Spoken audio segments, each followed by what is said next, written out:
Hey everyone, thanks for tuning in to another episode of the Cyber PMM podcast, the only show dedicated to helping cyber PMMs fight digital chaos, cut through the hype, and do more with less. Let's dive in.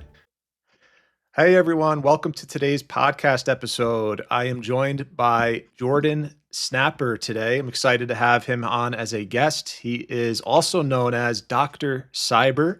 He is the CEO and Chief Content Surgeon of Dr. Cyber, and he helps prescribe cybersecurity content treatment to cyber companies of all sizes. Jordan, welcome to the podcast. Excited to have you here. Thank you so much, Dane. Appreciate it. It's awesome to be here. All right. So now, why did I bring Jordan on?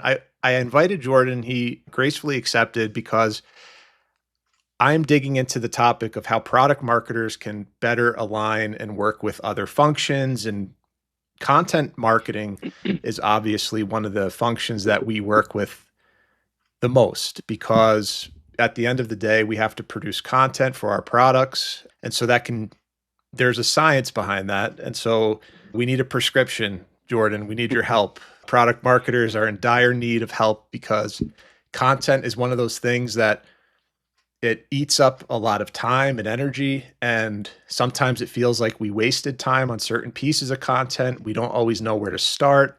Should we use a buyer's journey? Do we, focus more on demos? Do we go to the thought leadership side? How do we stand out on social media? I mean, in the digital world, content is the name of the game, right? So, Yep. But before we get into all that, more about you. Maybe you can introduce yourself to the audience. How did you first get into cyber and get to where you are today?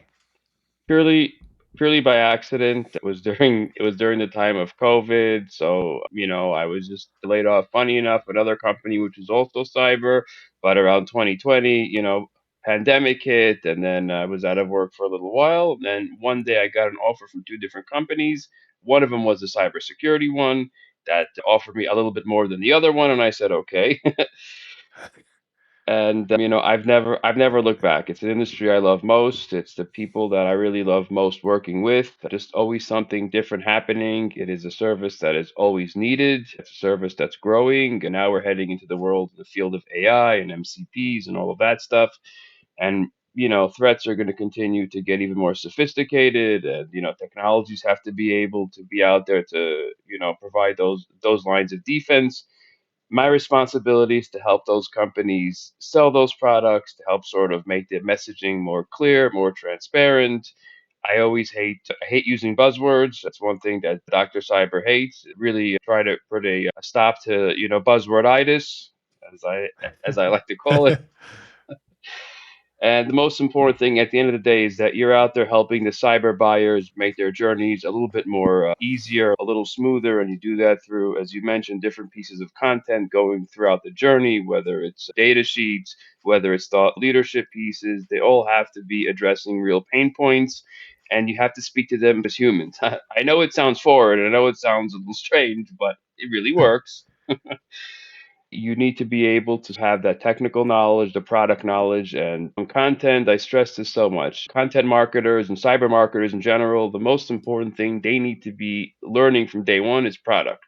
Because if you don't have any understanding of the product, you really won't know what to sell, what type of integrations it goes with, competitive advantages, the USPs, and these are real selling points that help make your content even stronger and help convince the buyers.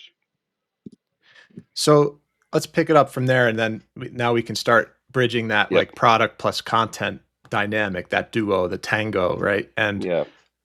at smaller startups, maybe one person's doing both, right? Like Yep. I think most of the time. But then when you get to the bigger organizations, you Yes. might have where I work, there's a content marketing team, right? Yep. And we have to collaborate and find ways to work together. So I'd be curious to hear, I guess, starting point, maybe how do you see that dynamic best playing out between good product marketing and then good content marketing coming together in a good symbiotic relationship? Day one. Everything has to happen from day one, whether it's the content and product or the product teams. As soon as either of them meet, it's got to be from day one, and we both have to be aligned. We have to join sales later, but we have to have a full and deep understanding of the product, what it offers, what it lacks. A site that everybody can value and learn from is Reddit, because that's where you're going to learn about the really hard truth about whether your product stacks up against the others, or what you're lacking. And these are valuable insights over there.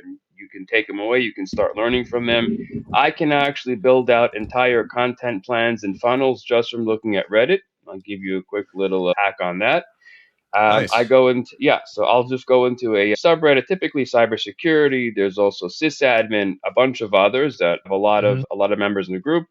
I'll go and sift through all the different topics. I'll look at what's hot and trending. I'll see which one has the highest upvotes. But more specifically, I'm looking into the comments, because the comments are where people Okay. are actually engaging. That's important. And from there, I'll look at the title. I'll look at the comments, the thread, discussions, and from there, I'll just take them and I'll build out full pieces, whether it's a thought leadership. I can put it onto LinkedIn. I can turn it into a poll, into an engaging debate, or a funny meme. Memes are huge, by the way. They really work in cyber. Wow. Now, if I did a poll right now Yep. of product marketers across cyber, and I said, "How many of you are looking at Reddit?" I think the percentage would be super low. Personally, Yeah. I don't know how many are, but it sounds like a really good tip because what you're Yep. saying is you have to know what the key problems that Yep. practitioners are facing in order to build content that brings them to the tools that they need to solve those problems. Yep. And so And that's trust. And and also define trust. yourself as sort of someone that's got, credibility. Because if you don't know what they're talking about, then you're missing a lot of points over there. And this is not something you can pick up on another blog or glossary page. These are actual cyber buyers, and a lot of them are using products. These are actual users there, because they're, complaining about features that only they would know about. So it's not just stuff Interesting. that they're reading somewhere in a guide or somewhere in, a LinkedIn post. No, they're actually users. Plus, there are people that have product groups over there. There's tons of subreddits, by the way. And you have them based on even tools and cyber tools, so like ranging from EDR and XDR, from SOAR, from SIEM, really any type of thing you can think of. And you'll think of all the big names, and they're all being mentioned and talked about. Interesting. So it's almost like it's like content intelligence. You're just like you're researching and what's going on under the Yep. surface and Yep. figuring out like what people are really saying. That's That's valuable. go ahead. Go ahead. No, no, sorry. I was going to say, so the other place I would stop, and a place I would Uh-huh. highly, highly recommend both product marketers and content marketers spend a lot of time, is on podcasts, because Okay. you're going to pick up a lot of deep insights told by people that you'd like to reach. These are industry influencers, and I'll throw another quote out. First of all, I can build entire content plans just from a single podcast. And I'll tell you how I do Wow. that. Like, yeah, I'll take an episode, 45 minutes, hopefully longer the better. That means there's a lot of content there. Yep. I'll take the entire, transcript. I'll put it into like a chat GPT and ask it to break it down into 20 different like a bunch of subtopics. From there, I've got 20 different pieces that I can turn into, let's say, a poll, an infographic, a carousel, a video, a 2-minute product walk, like anything. And then you build even more ideas, and then you break it by your niche, and you can continually play around with it just by asking smart questions and prompts. Right. Yep. So are you I mean people are saying like AI it's like such a time saver and productivity hack, but Yep. I've found with AI it's like now it's limitless the power and potential we have that I'm Yeah. almost like working more than ever. You because I don't know if you found that as well because Yep. your capacity has expanded and there's like new tools and releases keep hitting and you have to know the models and like and so Yeah. how are you staying on top of things and knowing how to leverage AI for your Well, content you and what tools are experiment. you using? Well, for me, Okay. I like GPT. I know a lot of people talk about Claude, and they favor Gemini, but for me, I really like Chat GPT. But that's me. Everybody has Yeah. their own Same here personal. actually. Yeah. Yeah, it works though. But again, it's not about the type of a smart tool or type of AI tool you're using. It's about the questions you're asking, and the smarter and more technical and in depth you get, the better output you're gonna be receiving. From there, you can sort of tweak it, and you can play around with it. You can use it into lots. For me, one thing I love to do is analogies. because if it's one thing you can go and like everybody can sort of relate to, like, let's say how you go build a car, for instance, and you can tweak that into like, okay, how you going to go save your network security or cloud security, and you can really form some sort of analogy. I like to use quotes from movies that I throw in there, and GPT makes it funny, and that's big in cyber. And that's something that, people are just going to go skim the article, right? The average reader spends about what, 40 seconds or so skimming through a 1,300 word blog, right? I should Right. know because I write these all day. I have the same question. Like when I write these articles, and Yep. sometimes I'm like, am I wasting my time here? You're not. Because okay, why I'll not? tell you why you're not, because it's always Doctor a Cyber, give me a prescription here. Dr. Cyber will do so. So the most important thing with any blog or any piece of content, and LinkedIn on a blog, is the hook, right? I actually, with the Okay. post I wrote about today, is you have a few seconds to get someone's attention. We're not talking about someone skimming through a 1,400 word blog or a white paper, and hopefully you're going to have visuals and graphs and strong data points that help, support the topic and the subject and all of that. But if that hook, if those few words doesn't convince you, you can almost forget about someone scrolling down any further. And it starts there. You Got it. you really have to go build the story out, and you have to think in a way. Okay, the person's seen how many different blogs on the topic of EDR, right? And Right. more or less, it's like, I hate to say this, but sometimes when you're looking at definitions, it's literally a copy paste. People, they're just afraid to open up with a quote or with a joke or with a strong data point, or like, I wouldn't I never like to use any types of fear tactics or anything like that. It's not my style, but to Yeah. open up with like something that makes you think, just so you're different, just so you sort of invoke that curiosity element or that emotion. And that's what makes someone, continue, because at the end of the day, whether it's product, whether it's content, whether you're doing sales enablement, it's all about telling the story. And would you say the most I've said this before, but I've never Yep. really backed it with data. I think there has been reports on it. Is video still king when it comes to content in your opinion, or where do you land there? Especially on LinkedIn, especially on LinkedIn. Okay. And we're talking not about 15 minute or 40 minutes. In fact, the human attention span is, a couple of minutes. Right. Interestingly enough, TED Talks have a limit of 18 minutes, and most of the speakers never even come anyway close to that, because they know that they have so much to say and so little time to say it. Where you're going to go and say, wait a second, I actually remember what they said, and they have it down to a science. I actually wrote a whole post about that, about applying TED Talk to what you do. Because if you can sum things up in a couple of minutes, or in a very short video product walkthrough, or 2 minutes of a tip, or 60-second explanation or summary of the entire blog, or more importantly, a wasted opportunity, are glossary pages. I feel Interesting. people write more for like the whole Google crawl bots when they should be writing for humans. Hmm. Right.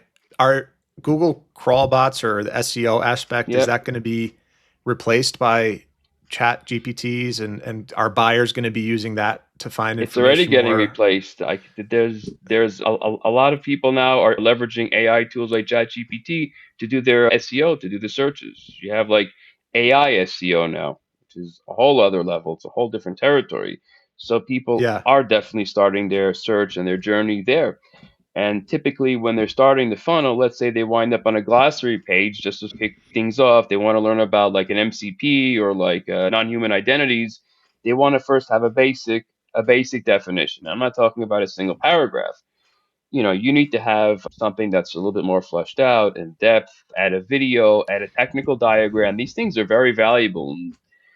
And, lots of companies, unfortunately, either don't have the time, resources, or they just feel it's something that's not worth it. But I feel they're really big missed opportunities. And so they'll get a summary of your product Yep. directly within the chat. I mean, I know I certainly will for searches I'll do. I'll go into ChatGPT or wherever and start there, and then like, but Yep. is ChatGPT still going through Google to get to the pages, or do Sure. they have their I own mean, I think they've got method? their own path, but at the end of the day, where else are they going to crawl? Where else is all the Okay. information on? mostly, Okay. right? So Yep. yeah. I mean, Yeah, no, Google that still absolutely dominates search. So there's, right. yep, Yeah.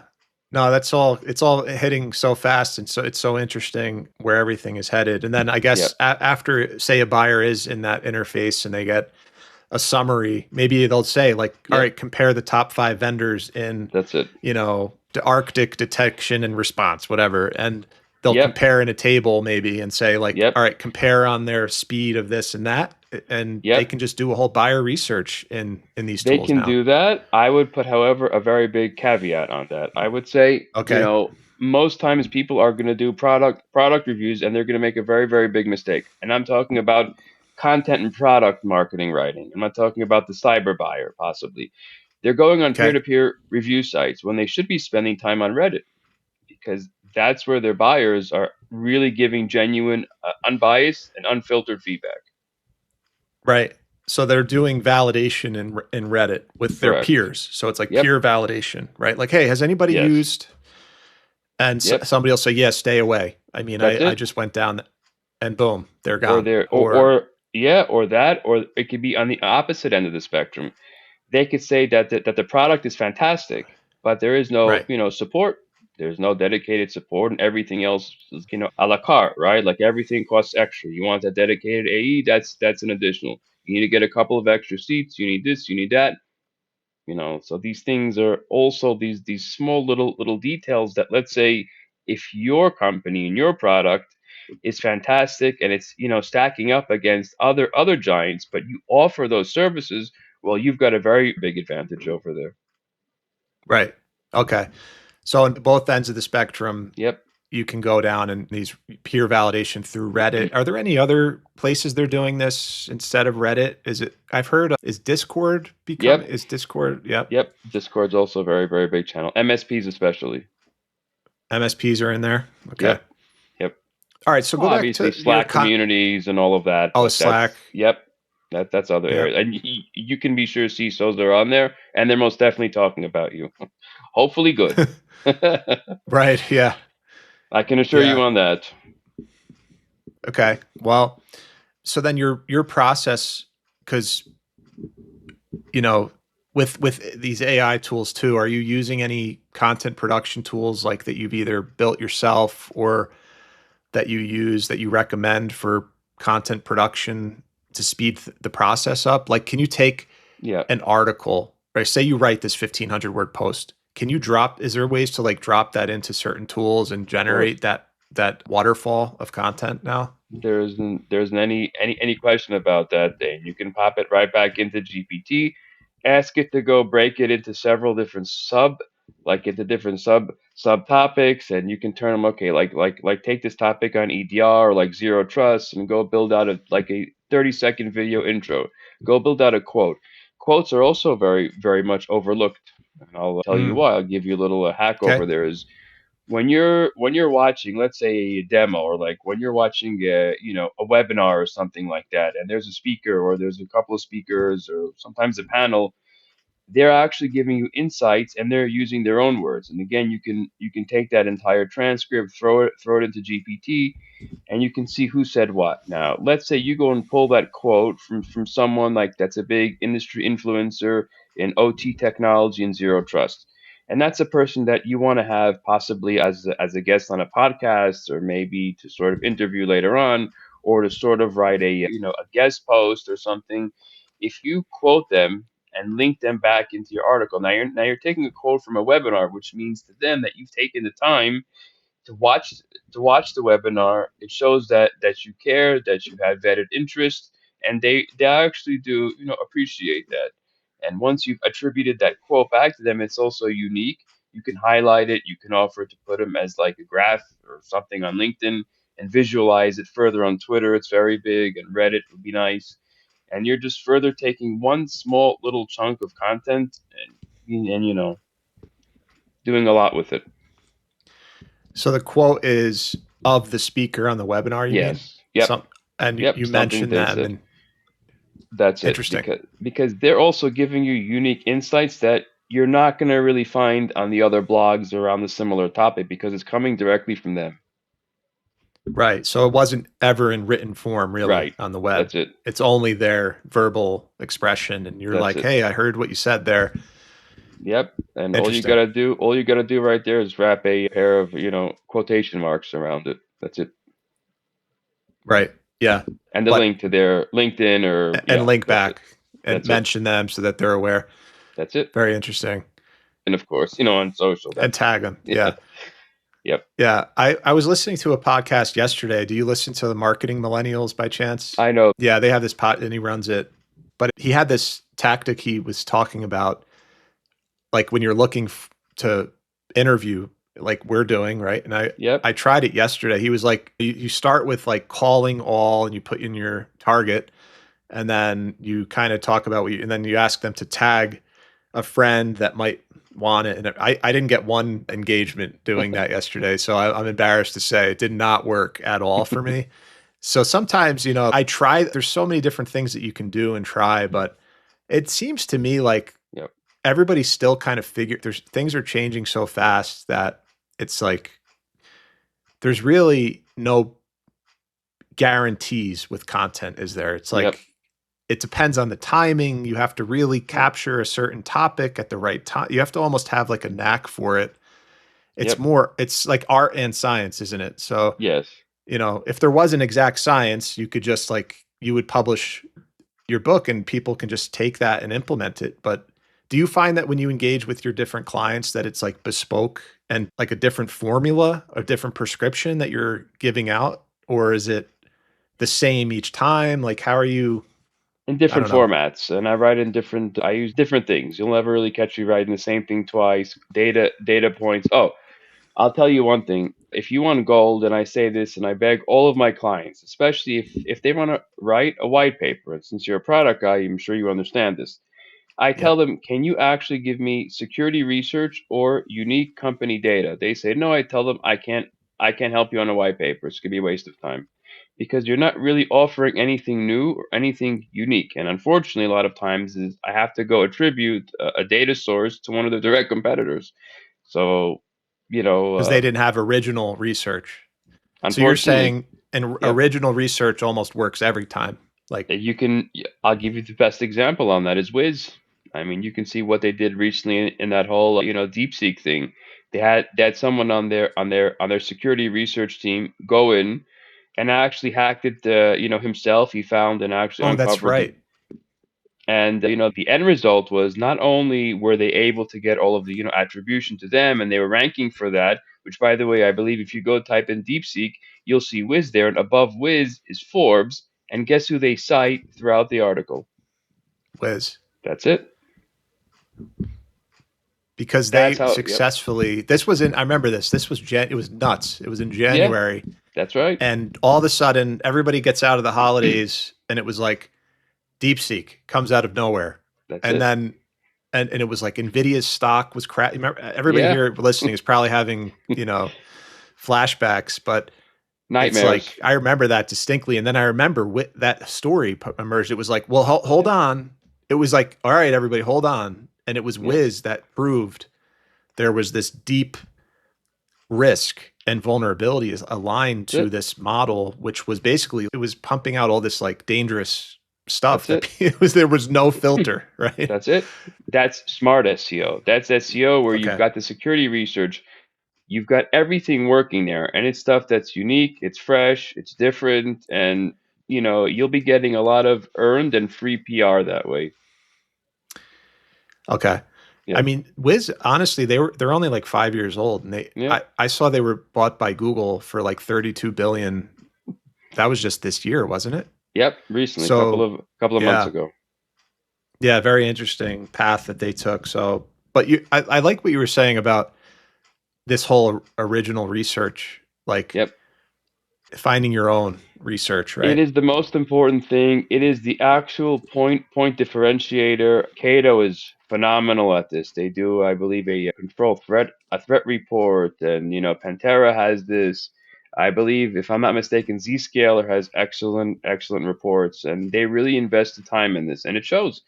And when you have all of this data, you can do anything you want with it, and then you have a ton of fresh content that's going to help everybody there. It's going to help, accentuate the pain points. It's going to help you and I market their products better with actual data to go and back everything up. So everything is not just turning into a single pane of glass or into something that's cutting edge or, groundbreaking. This is actual data. So it's very valuable. So that, yeah, and shameless plug, like working for Yeah, Splunk, we had the state of security report that recently came out, and which is really I good, was by the way. It's fortunate to excellent. be, oh, cool, thank you. And Yeah, I can't take any, I mean, I take some credit you because should. I contributed something, but Yeah. there's a team that did an amazing job, and I saw them in action. But it's not a quick process by any No. stretch. It takes, you can't just, and that's one thing I want to clarify, Yep. because you can go into deep research and say, like, pump out a research report and find Sure. everything you can that's existing on the Yep. web pretty quickly, right? Yep. It could even search Reddit. I think now they have an For agree. I sure. think you can. So, Sure. I mean, but that's all data that is already on the web. Correct. So, what your point is, like, this original, fresh research needs to be Yes. kind of your emphasis, or else everybody can kind of do it. How do you So, separate yourself from the others? That most definitely from a content product side. If the sales has to be, dynamite, great. But I mean, the rest of us, we have to have stuff that we can put into that funnel, right? Like, we can't just put out a blog without putting data. I'm very heavy on that. It's very important. When you're writing something, you have a graph, you have charts, you have actual threat intel and research. That's not really open source, because a lot of the things that are coming out of open source can be sometimes, inaccurate, or, slightly, I wouldn't want to use the term misleading, but it's not factually correct sometimes, but when you're actually putting out internal security research, well, that's coming from you, and only you know what your customers are going through, or different types of attack vectors. You can do that, and you should be doing that. And even as you mentioned, it takes time. That time is well worth the effort. Again, go look at Wiz. yeah. And do you break down your content, like, do you target a persona, your audience? Like, do Always. you define all that before you build? Okay. Otherwise, I can't write, because I don't know who I'm speaking to.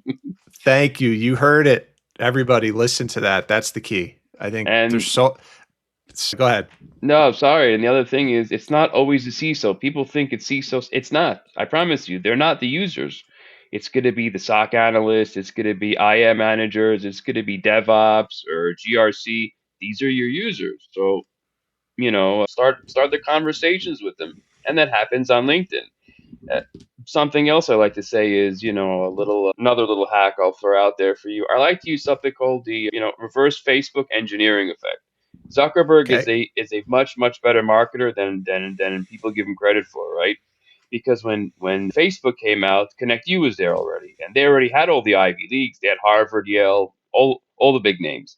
He could have said, "Okay, I get it, I'm out." But instead, what he did was he built around them. So he took all the smaller universities and all the other surrounding ones, and by default, the larger ones had to fall through.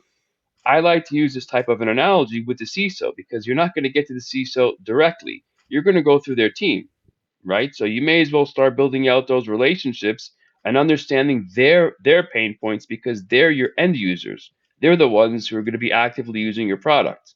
And if they're happy and if they like what you have to offer, most importantly, if they like you, guess who's going to know about it? It's going to go, yeah, up. Right. That's it. That's a great analogy. I don't know what the term is for that strategy, but you should create one. The um, reverse oh, Facebook you did CISO say it. engineering effect. Yeah. There it is. The reverse Facebook CISO engineering effect. That's Remember it. that one. Yep. I love it. I love it. And Yep. I mean, it's so true though. Like, the whole audience perspective, if you don't have a starting point with defining who is it that you're speaking to. And I'll say, like, I think most Yep. content and product marketers do this earlier in their career because we're just starting out and we don't Yep. really know. It's Yep. just like, let me just build a presentation, and you're sitting there and you're building, Yeah. but then at the end of it, you give it or you hand it off, and you completely miss the mark because you're talking to A when you should be talking to D or whatever.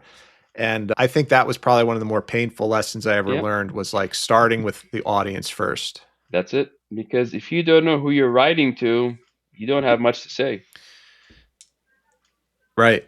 Or much to say that or saying they the wrong care about. things. Yeah. That you're saying, yeah. Now, in terms of channels, you said LinkedIn a few times, Yes. obviously Reddit, and Yep.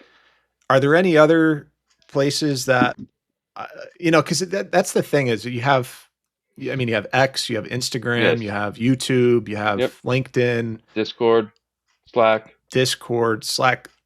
Is there, how do you get one piece of content across all these different channels? Because even these channels have requirements. Like Of X course. has a character limit. YouTube has to be a Yeah.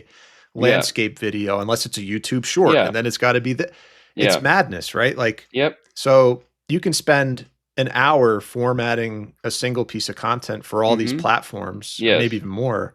So, like, is that a limiter? Like, the limiting factor still is that why I guess social media or content marketers are going to have jobs for a while, because you still have to have somebody actually formatting and posting all the content? And thinking creatively and thinking on different ways and how to reformat content, right? You're not going to take that, because I think a very big mistake is, let's say a social media manager will take that blog and more or less copy paste it throughout every single medium. But you have channels where it's different, like on Reddit. Memes are huge, and people do not like, anything that's false or anything like that. You'll be thrown out very quickly. You are certainly not going to go and spam them and self promote. You'll be kicked out faster than you can click on that refresh button. And that's That's a great Reddit. point. Yeah, and So as you Reddit, mentioned, Reddit yeah, memes, and then what yep, else? Like huge. Medium is another it, interesting platform. Medium. Isn't Yeah, that like uh it's a another like a news blogging. site? Yep, A yep. It's blog? a Yeah. yep created by the guys of Twitter. Oh, was it? I didn't know that. Yep, the founders of Twitter. Yep. And what do you mean? You can actually post to Medium on your own You directly? post there, yeah. You can put links, you can put images, everything. In fact, I think I read an excellent article on was it MCP that the original Hmm. source was attributed to a guy on Medium. Really?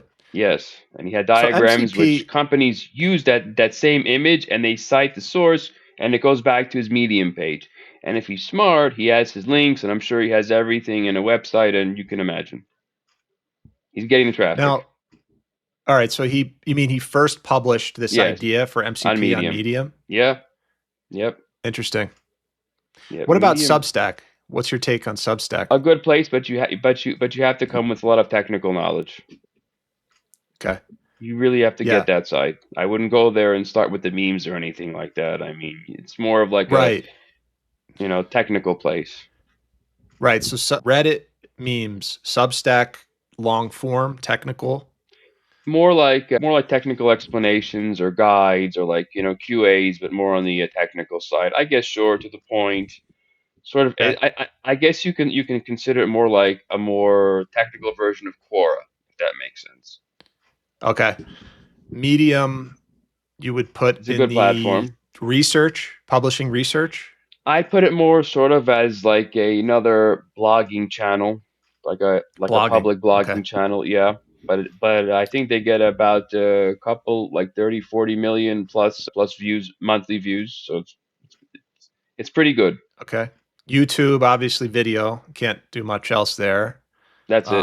But Shorts, you could do shorts and reels, shorts, and those are great. Those work well in cyber, by the way. do they? So Yep. Instagram Reels for cyber? No, Are I would just companies do. doing that? Yeah, I think they are, but I think mostly the real value, if you ask me to pick the top three channels, would be Reddit, YouTube, and LinkedIn.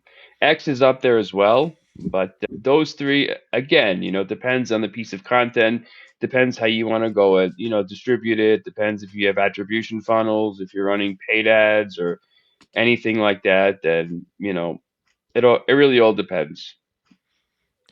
And but to your point, you're going to put different content formats across Yes, Reddit, YouTube, and LinkedIn, right? But it and might, don't be would you afraid have to the same, experiment. and don't be afraid to experiment. But the Yep, source, you'll have, would your source material always be a certain type? Like, are you always going to start with a written article on your own website or a blog on your own not at all. website? Not at all. No. In fact, most times I start on like LinkedIn, and if the post is interesting enough, or I see a lot of engagement on it, then I might flip that Then into a you'll, blog. Yeah, wow. Okay. yeah. I've been getting that wrong for years. Me too. Trust me, No, not you. it's always good to learn because, Yeah. and that's why I like doing this stuff. And all right, Oh so yeah. what else did we miss? We hit, I Podcasts are feel like we're massive. missing, oh, podcasts. Okay. Right. And that's Fantastic. where are you going to share those mostly? Cause I think that was a struggle for me is like, where do I publish these? And there are multiple places, right? Because you could Mm-hmm. do the video on YouTube, Yep. which is what I start with. Yep. But I also make sure my own website can carry it just in Yeah. case you never know. Like these platforms can disappear. You never know. Of course. So I'm always cautious You about, always have to own your own assets. That goes without right. question.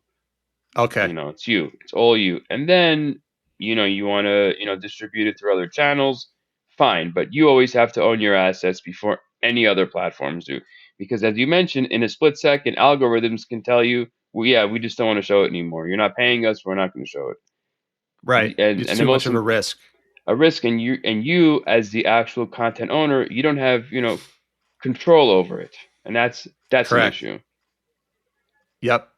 Where else can you publish podcasts? I think Spotify and Apple. Yep. And you can take a podcast and break it into content form. You can take the actual transcript, GPT or Claude or anywhere else, and get a ton of different short form posts. You can get X posts from something. Literally, a single podcast episode, you can build yourself an entire queue of content just from one episode, by the way. All right, why don't we should do an experiment with this Yeah. episode. I'm going to take you up on that. And I'll share the results in the comments and we'll see how That's it it. goes. You can just start with like a Now, little Reddit hack and talk about the Facebook reverse engineering effect. You've got two separate posts right there. boom. That's it. We're the phase, yeah, there's so much to publish around that. That's the Yeah, other problem is bandwidth, right? Like who has the, yeah. That's cuz you it. can, it's bandwidth, isn't it? That's it. But And that's where I think like building teams is still like it's still people are still hiring to do this. Like I of course, saw Gary V is big, he had this whole thing around like how do you scale? How do you grow? And he was like yeah, hire, right? I mean, it's yeah. hiring isn't dead. Like people are it's not all AI because you still need No, somebody to run it through the AI and publish it and do all those things, right? and someone who's gonna go think differently, right? You need someone who's just gonna think creatively. So when someone says like, "Where do I get ideas from?" I think a big mistake with marketers in general, not just cyber and marketers, is that marketers follow marketers. Where what we Mm-hmm. should be doing, what I always say to do, is look outside of your industry. Like if I'm marketing, I want to see what like finance people have to say, AI people, real estate people, small business owners, name them, name the industries, because they've got a ton of content, a ton of value, or Amazon resellers, by the way. And do you know how I know they know what they're talking about? Because whatever they write has to make them money. That's literally what they do. They're selling stuff. They understand how to write this very well. They have to get it right, right? Yeah. Yeah. Hopefully. Yeah. But these Now, guys, they have so much yeah. content out there, and what I do is like you can flip them, and the more creative that you think, you can turn so many different things that they talk about and merge it into cyber. A while back, when I just started working on LinkedIn and I was just starting out there, I wrote something called the Costco Guide for LinkedIn Success. Costco, how does that fit in? I just use analogies of like bulk writing, and I use a lot of different things about having your favorite product, like or just being experimenting, and that's what Costco does. But they have everything down to a science. In other words, the whole warehouse is shaped to look like a maze on purpose because you have to go explore, and when you explore one content topic, you have to go lead to a few others, right? That's the whole purpose of like a Wikipedia. You go straight down. You can be on a single Wikipedia page and stay on that site for 5 hours. Yeah, especially if you're like me and you have to keep Yeah, digging and understanding. yeah, But that Costco, hold on. I got yeah, lost in Costco once and yeah. I Me too. remember not lost. I somebody stole I remember. My cart I turned around, I went down an Yeah, aisle. I turned around, my cart was gone. Somebody started pushing my cart and no, nobody. I was asking the manager because I just did a full loop and Yeah. my cart was full, which took like an hour and a half. And somebody, it was a disaster. But to your Well, point, yeah, it that's was I half of the stuff in there. I didn't enter you Costco to didn't plan buy. on They're buying. That's it. not at all. And that my wife and I go in there, forget it. It's like you can Yeah. walk out with two carts sometimes. It's And they know crazy. that and they know that you're going to do this because they've got everything down to a science. I've actually got a book called The Joy of Costco, and it's got Okay.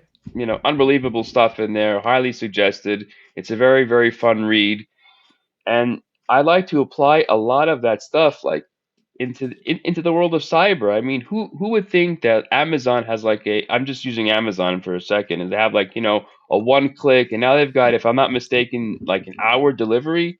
Am I there? Like, 1 hour delivery, right? Something like that. Yeah. Could you actually process logistics behind that 1 hour delivery? That's something that, just that. Forget what you're ordering. That. Just the logistics behind it. If something is off by a millisecond, you're not going to get your product within the hour.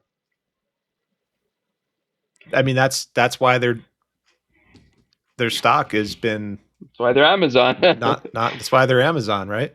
But if we use that type of terms and thinking and analogy and apply it to cybersecurity or what we're selling, it's different. Who's doing this? I That's how far out I like to think. I like to make Yeah. analogies with Costco, with Amazon, because these companies, these entities have everything down to a science. Right. Yeah, with teams and teams of like Everything. researchers and PhDs behind the scenes and people figuring things out. So it is wise to like Yeah. look at those In big Amazon, players. you have entire teams, mind you, not just not a person testing out or like someone doing A/B tests. You have data researchers and scientists that are playing around with the different pixels on a CTA button. Right. That's serious To because understand, so they understand. What do you mean by that? Like how would the pixels on the the CTA colors, apply? because that would actually apply to emotions on whether you're going to click it Oh, or whether you're going to oh, be the putting colors everything of the correct. buttons are Yeah. influencing buyer behavior, and they have A that. Oh, hundred wow. percent. They've got that to a science, and they know that that's worth it for them to invest because you need to click and just add credit card details, right? So they'll pay a lot of money for that. If it means putting it a shade of orange different, you can be certain they're going to be testing it, and they don't just run A/B tests over there. You can't even think of the level of testing that goes on Amazon. And I say, why can't we use that type of testing in cybersecurity? At least get things more down to a science, Right. with the Yeah. colors or with the UX, the UI stuff, right? We have a lot of things we can Yeah. test on the product side. The Yeah. dashboards, which almost all of them look similar. Someone once asked me, like, okay, what is cyber? What do you sell? And I said, I can break it down into three words: scanners, dashboards, and policies. Right? That's it. I mean, at some level, for sure, that's like the spectrum. That's it. You either fall into one, both, or really everything. Now my question is, and for us, for content and product, how and why is your product different, than everyone else's? How is that Yeah. Well, dashboard better? it's AI powered. Yeah, that AI powered single pane of glass that every single investor craves, Right. right? They love the words AI powered, like ML and AI, even though it's Do you you think know here's a take? So we're treading into cyber as an industry, yeah which I love, yeah. love, hate. But is the I saw this post today. It was like never been a better time to start a business in cyber. But then I saw another one. It was like, these are hard times for, there's like, I don't know which to believe, but the one guy seemed to know what he was talking. I forget. I would mention who he is. I just can't Sure. remember. It was somebody in my network, but he said, Hmm. 5 years ago, I started this consultancy just on a whim. I had no Yeah. idea what I was doing. And then he said a year and a half later, I was bought. I was acquired for like, millions of dollars or whatever. And he was like, and here's my recommendation. And he recommended what to do. But he said it's never been a better time to start a business in Yeah. cyber and things like that. And I'm wondering what's your take like, because we see this with vibe coding too, where Mhm. a lot of, let's just say marketers, right? All of a sudden now marketers can build products and Yeah, design graphic designers instead of just going in Figma, they can be like, wait, why am I going to go hire an engineer? I can build this now, right? I mean, yeah, but then, I have a friend who's an engineer and I told him that. He's like, "Yeah, but a lot of those tools are only good for like prototypes. You can build like sure. a visual, but the back end and all like you're still going to need like, You're gonna need a person that's that human in the loop. Definitely for now, right. definitely for the foreseeable future. You need someone to have that oversight because you have a lot of bias, you have a lot of other issues with these AI tools and with vibe Yeah. coding. There's a lot of room for inaccuracy, for bias, for everything else, and in cyber for attacks. So that's Attacks. enough. That's the big thing, right? It's like opening up Yep. the floodgates right now. Everybody's Yeah. launching an app. I mean, Yeah. Everyone's but another Gen they AI never, security company today, right? I can name at least a dozen off the top of my head, and that's something yeah. new. That's something that didn't exist. 3 years ago wasn't even it. Well, it Oh, I didn't know it. exist. Yeah. I was at the RSA conference. That was the most used messaging this year was for AI. Everything was So, AI this, AI that, and then at some point it's like, okay, talk to me about something that's different. Otherwise, every single keynote sounds exactly. Oh, here's another hack for you where I get a lot of content ideas for writing out pieces. And since you mentioned RSAs, I go on the RSA site, got a little yep. event hack, and I look at the keynotes. I want to see you speaking. Typically they're going to be industry influencers, or if not, they're still going to be people that I'd love to talk to and people that might be, potential buyers of mine someday. I'll look at the topics. I'll look and see what they're going to be discussing. RSA is good. Black Hat is phenomenal for this. I love their titles, and I'll look at the title, look at the speakers, and I'm going to write a thought leadership post around that topic, and what I'll do is I'll publish that on LinkedIn. I'll tag the speakers, and this way, if I'm going to RSA or Black Hat, we've already got something in common. So that, oh, you Event did that pages are big. before you go, not Absolutely. after. No, not after. Interesting. But you can do it after. You can sort of summarize what they said. And see, this is something I feel a lot of companies miss or they don't do right, is to do event summary takeaways. Lots of times they'll say, yeah, it was great. The booths were this, it was fun, but that's missed opportunities. What about feedback that you got from customers? What about, potential partners, the challenges they were facing, how you're solving them? If you did go into any of these keynote sessions, what did you take away from it? And you can break it into your own language, and that's very, very valuable. That's something that also reaches the entire spectrum over there. Absolutely. My next article for Cyber PMM is going to be about events and event marketing because I've found increasingly product marketers are becoming much more involved with events over the past like 12 years I've been Yes. doing this. It just feels like events have, and part of that is CMO budgets are being more applied to events because Yeah. it's like clear, when the date is, you know what to expect. The ROI is a little bit more Hmm. calculated and the whole company can rally around an event and you show up and like it's tangible and it's clear cut. But to your point, like when you're there and like, you know, the the the ways that you can use events to generate content Yeah. shouldn't be underestimated, right? It should be, embraced. You should take that Hmm. time over there to write about these pieces and write them in your words. This is what can get published potentially in Forbes or any of these places, Hacker a lot of other sites. And you can actually stand out as someone more of a credible authoritative figure just by writing about a topic. Okay, you have AI agents, but how does that apply to, let's say, zero trust? How does that go into SOAR? How does that go into all these different places? And that helps you sell your product. It helps show that you know what you're talking about. You've got that unique insight, as we spoke about, like the security research, but these are your own words. And that is valuable. And that's stuff that I think they should go and embrace a lot more. Something else interesting. Where are you sending people on LinkedIn the most do you find is like where because there's this thing Yep. where like going off the platform, LinkedIn actually has like a gate. They're Yep. like, are Yep. be aware you're leaving Yeah. LinkedIn and it's Yeah. Well, they obviously don't So want you to leave the platform, right? It's like right. that hotel LinkedIn Fornia, right? Yeah, exactly. It feels almost sometimes like a prison, right? You're That's like, it. what, how do I get out of here? So my take on that is if you're writing a thought leadership piece, don't be salesy. Just write about the topic and keep it on LinkedIn. Add a nice image or more, something else that'll take you a second. Just add a good image of yourself sitting at a desk or something because it's real. It's real and genuine. Do not use AI images, and I can't stand that. So let me hit you with one question on product. So what's the most valuable type of content a product marketer can produce for our products? If we're talking just from us, or we're talking like in general, or I know sort of, it kind of depends on, so you would say it depends on the audience or the persona you're targeting, right? yeah, I but I guess. would, So yeah, let's just say you're a B2B SaaS or software vendor in cyber yeah. and you're targeting security analysts. Then you have Like to put what your, type of yeah, content? very simple, really, really across the board. Put yourself in their shoes. If you're a security Hmm. analyst, what would you want to read? What's something that would make you say, maybe I want to learn more about these guys?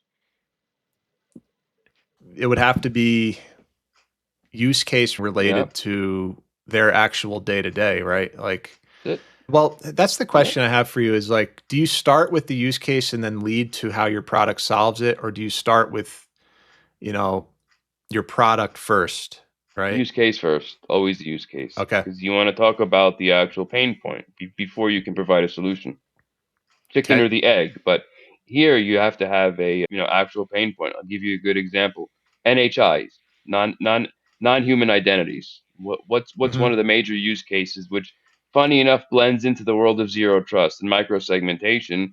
If we go in that direction, is into the field of M&As, because you have identities, you have access floating everywhere. You have both human and non-human identities everywhere, and that's in one organization. Now think about if it's multiple organizations combined. Who's in charge? Who has all these different accesses, controls, permissions, etc. All these different cloud environments, orphaned accounts, and everything. But this ties directly in to M&As, and that's definitely a very strong use case. And from there, you can sort of take it and discuss the different risks, the challenges. I think the flows of the blogs are typically the same in that aspect. I mean, the actual structure, more or less. If we're going into top or mid funnel, we're sort of talking about the challenges and all of that. If you're a startup, you're going to have to put them into a demo at the end, unless you've got a gated piece like a white paper. And to get that white paper again, and I just spoke to a new client the other day. They said, okay, we want to do a white paper. Here's a topic. I said, can you give me something unique? I make you think first before, and I say, imagine that you're that user on the other side, right? Like you're that ICP, like you're that analyst or that researcher or whatever. Why would you want to click and download a white paper? Forget about how much budget you're spending and how you go, distribute that asset. What's going to make you, Dane, what's going to make you click on it? Or more Right. importantly, what's going to make you read it? You can go and click on it and say, yeah, this sucks. This could have been a blog that I could have read anywhere else. Wasted about, five or like 10 minutes of my time. And if we're talking about a CISO, they definitely don't have 5 or 10 minutes. No. And they'll never click again. No, no, and You they're lost now them they're for you lost, forever. and that's it. You lost them forever. And remember, you don't get a second chance to make a first impression. No.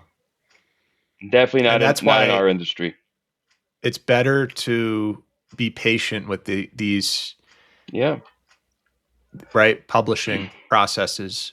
And once you've got that security piece, you can flip it into a million different things, right? Because you've got the data to play with, so you can do really anything you like. You can make a data Yep. sheet. You can go and revamp sales decks, battle cards, everything, and blogs, different asset Yep. forms, videos.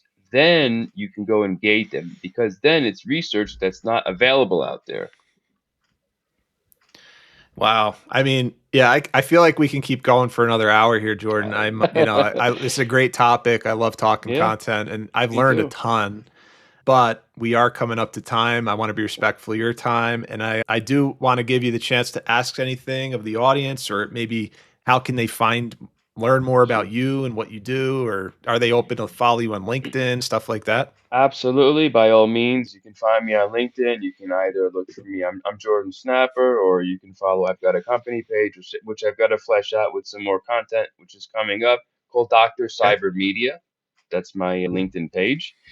And I'm very active on LinkedIn. In fact, I've got a very, very good meme scheduled tomorrow morning, which everyone will like. It's those things that All I right. mentioned are great.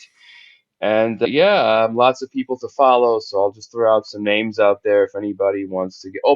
Something we didn't talk about, and I'll wrap this up in 30 seconds. You want to get Yeah. another phenomenal place to get content ideas where again you can go and build out entire plans. Newsletters. Oh, right.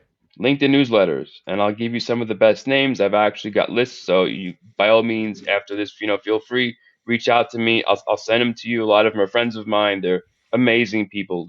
So a few off the top of my head, Danny Danny Wolf is a top name. Ross Halaliuk. I hope I said his name right. He's the author of Startup for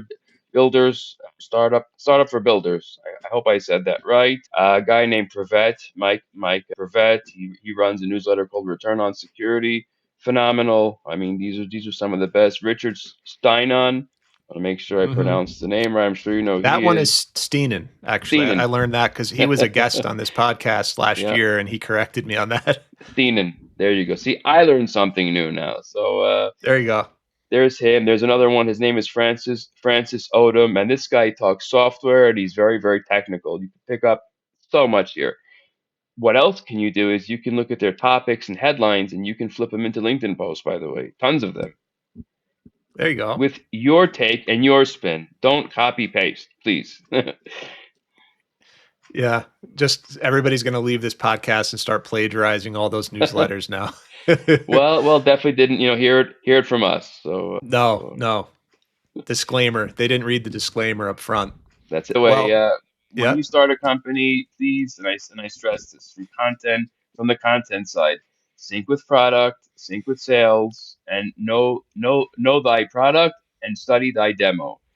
Get those dummy demos, play around with them, know what works, know what doesn't work.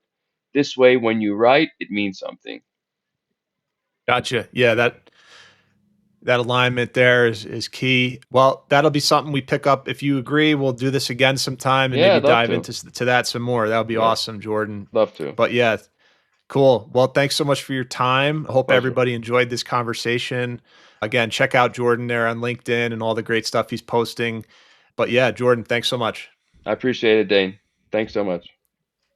Bye. Bye bye. Well, that does it for this episode of the Cyber PMM podcast. If you found this episode valuable, please subscribe, leave a comment or review, and let's connect on LinkedIn. Be sure to check out cyberpmm.com for more resources. And you can also subscribe to the Cyber PMM newsletter on Substack and LinkedIn to keep up to speed with everything you need to fight digital chaos, cut through the hype, and do more with less. See you next time.